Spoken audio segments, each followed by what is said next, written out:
दर्शकबिन यो अब चाहिँ चाइना रेलवे कम्पनीले यो हेर्न सक्नुहुन्छ यति बेला लाहानको अवस्था र यो शहीद चौक हो शालिग प्रमोद सदा लगायतका शालिगहरू यसमा छ र यो अब केही महिना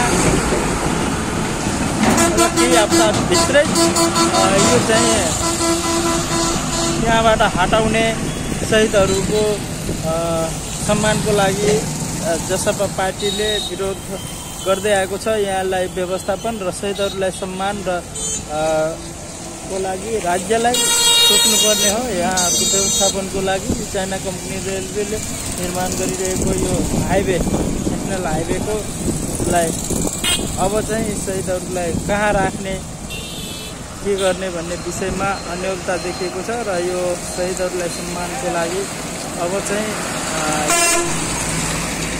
जनता समाजवादी पार्टी नेपालले चाहिँ हिजोदेखि विरोध प्रदर्शन गर्दै र ध्यान आकर्षण गराएको अवस्था रहेको छ। यहाँहरूलाई यो म अवगत गराउन चाहन्छु। धन्यवाद।